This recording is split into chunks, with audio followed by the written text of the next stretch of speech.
اشارہ ملتا ہے کہ جو اپنی زبان پہ قابو رکھے گا اور اسے اللہ کی یاد سے تر رکھے گا اس کا دین سلامت رہے گا۔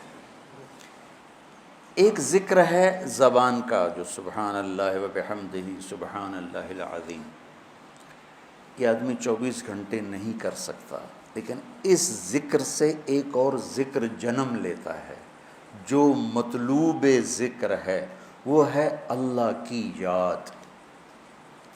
ذکرہ کا مطلب یاد کرنا ہوتا ہے، اور یاد کا تعلق زبان سے نہیں دل سے ہے۔ پہلے دل میں یاد آتی پھر زبان پہ ادائیگی ہوتی۔ ابھی آپ سب کو گھر یاد آ رہا ہے، دیکھ کیسے سبحان اللہ نکلا ہے۔ تو کیا خیال ہے کہ آپ سارے بیٹھ کے تسبیح پڑھ رہے ہو، گھر جانا گھر جانا گھر جانا گھر جانا، کہ دل کی ایک کیفیت ہے۔ تو یہ جو دل کی کیفیت ہے اس کو ذکر کہتے ہیں۔ جس کو 24 گھنٹے یہ نصیب ہو جاتا ہے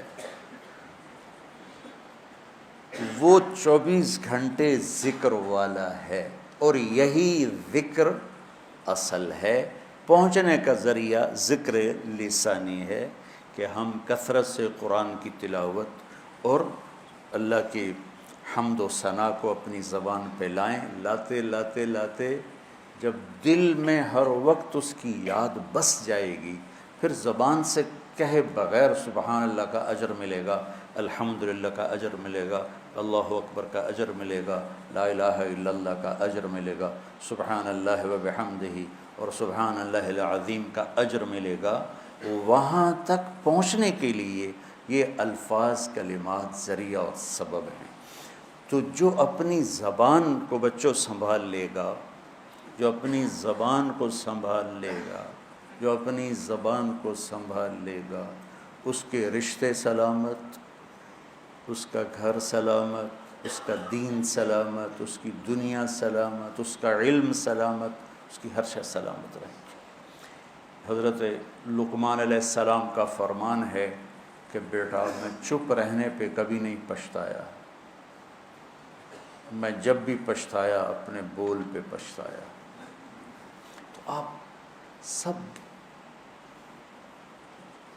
بچوں کو میری یہ درخواست ہے، من سکت بولو سلم، من سکت سلم، من سلم نجا۔ جو خاموش رہا سلامتی میں رہا، جو سلامتی میں رہا وہ کامیاب ہوگی۔ آپ نے حضرت ابو ذر غفاری سے فرمایا، ابو ذر الا انبئک بعملین خفیف مؤونتہما عظیم اجرہما والذی نفسی بیدہ لم یأت الثقلان بمثلہما۔ ابو ذر تمہیں 2 کام بتاؤں جو کرنے میں آسان اور اجر میں ان کا وزن بے شمار، اور اس ذات کی قسم جس کے قبضے میں میری جان ہے، قیامت کے دن بہت تھوڑے لوگ ہوں گے جو اس کو لے کر آئیں گے۔ کہ یا رسول اللہ کیا؟ کہ ایک زبان اور ایک اچھے اخلاق، ایک چپ رہنا، السکوت۔ آپ نے کہا سکوت، آپ کا سکوت سے مراد یہ نہیں تھا کہ بات ہی نہ کرو، شر میں تمہاری زبان ساکت ہو جائے، اور اچھے اخلاق۔ ابو ذر رضی اللہ عنہ نے اس حدیث کو ایسے پکڑا کہ اس کے ظاہر کو ایسا پکڑا کہ ایک مہینہ گزر جاتا تھا کسی سے بات نہیں کرتا تھا، ایک مہینہ، اتنی احتیاط فرمائی۔ اور پھر اللہ کے نبی نے کہا کہ میرے صحابہ میں 4 آدمی ایسے ہیں جن سے اللہ پیار کرتا ہے، وعلی منہم وعلی منہم وعلی منہم۔ آپ نے 3 دفعہ فرمایا، اور علی ان میں سے ہے، اور علی ان میں سے ہے، اور علی ان میں سے ہے۔ تو کون ہے یا رسول اللہ؟ آپ نے کہا علی، سلمان، ابو ذر اور مقداد۔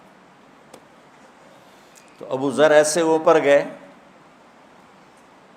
کہ اللہ تو سارے ہی صحابہ سے محبت کرتا ہے، وَكُلًّا وَعَدَ اللَّهُ الْحُسْنَى، سب کے لیے جنت کا وعدہ ہے، لیکن یہ 4 کا خاص طور پہ نام لے کر فرمایا، پر حضرت علی کا نام 3 دفعہ دہرایا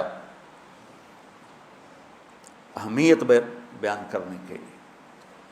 یہ زندگی بھر کا سبق ہے، یہ زندگی بھر کی نصیحت ہے، صرف اس درس کی نہیں، کہ اپنی زبانوں پہ قابو رکھیں۔